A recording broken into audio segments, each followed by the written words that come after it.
Hello, and welcome back to the Lexico Talk Show. I'm here at the Douglas House, located in downtown historic Lexington. The Douglas House is Supportive Living Incorporated's most recently developed residence for survivors of brain injury. And today I'm joined by Executive Director Peter Noonan.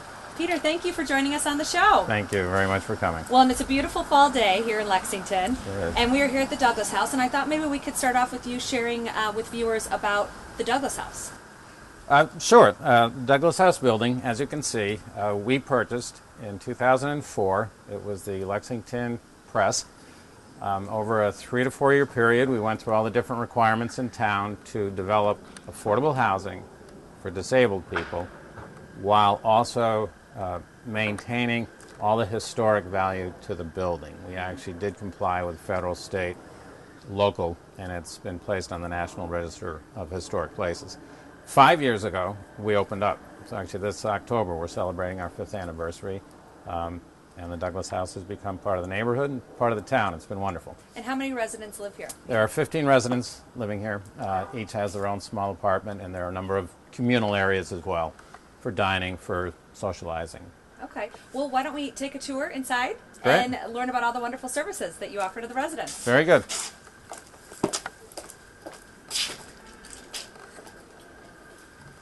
So, Peter, where are we here now in the Douglas House? This is the main corridor of the facility. If you can imagine, 10 years ago it was wide open. There were probably 5 large German printing presses, and it was in full production. Now there are 15 apartments. We call it the residential side and the commercial side. We're right downtown. Okay. So on both sides of the corridor are the Yes, apartments they're, for the they're, residents. they're studio apartments. Residents have the option of being entirely on their own, eating whatever they want. These are their own apartments. Okay. They're affordable housing units developed with HUD. We provide the on-site services that they need, but our mission is to provide an opportunity for residents to live as independent a life as possible. That said, here's a communal dining area where breakfast, lunch, and dinner every day. It's very active.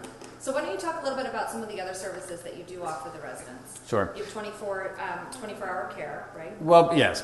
Brain injury is it's a complex disability. There's physical, there's cognitive, there's emotional. We do have nursing 40 hours a week. We have care here 24/7. During the day, it's much more active. In the morning, between 8 and 9, actually, people are getting up, dressed, fed, and onto the ride to go out to job, health club, doctor's appointment. It's like a big family. And then at 3 or 4 in the afternoon, it is just as crazy when they're all coming back and coming in. So the residents are encouraged to get themselves dressed if they are able to, and also try to carry on some of a normalcy type of life where they have job and exercising. Absolutely. Residents are encouraged to do everything possible and then even pushed a little bit more. When people are in the community, downtown, health club, doctor's appointment, wherever it might be, they're normal. And that is what we're trying to do, bring them back to the normal life that they had prior to their injury. And I know on the when I was doing some research before on the website, there was a really staggering information about brain injuries, and I think it said there was over 1.5 million people, Americans, suffer from brain injuries annually. That's true. The range is from what could be a concussion today to a horrific car accident, but it is becoming a very much more well-known issue. It is actually a medical issue that we're dealing with, in many ways, a crisis. And then why don't you talk a little bit about, because of these staggering numbers, about the research that is actually being done here at the Douglas House around brain injuries and with your partners? Thank you very much. For years, a brain injury happened. It was considered an incident. The individual would not get better. The healthcare system would put them in a place where they would be good for life. Recently, within the last 10 to 15 years, it's been proven that the brain does heal.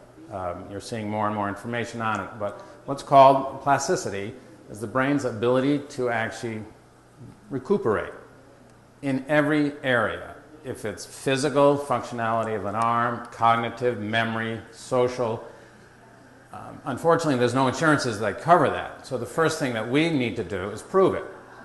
In this facility, we have, in conjunction with affiliates with, a number of local academic and medical institutions, we're performing research on these three categories, publishing the research, hoping to convince funders, insurance, private, public, whatever, that a little bit of help up front, helping these individuals get to their highest capacity, is going to save everyone money long term. Not to mention the person is now much more active in the community. Right, and like you were saying, you have 15 residents that live here at the Douglas House, but through this research that you're doing, you're hopefully able to impact thousands of people that are suffering. Absolutely, yes, yes. Even in town, in Lexington, there are a number of brain injured people that live in town, fully functional in appearance, but have suffered some type of a brain injury. They're participating in the research. It's open to all brain injured individuals to be part of the research programs. Okay. Well, I think now we should maybe take a break and come back and meet one of the residents. Absolutely. Very good. Thank you.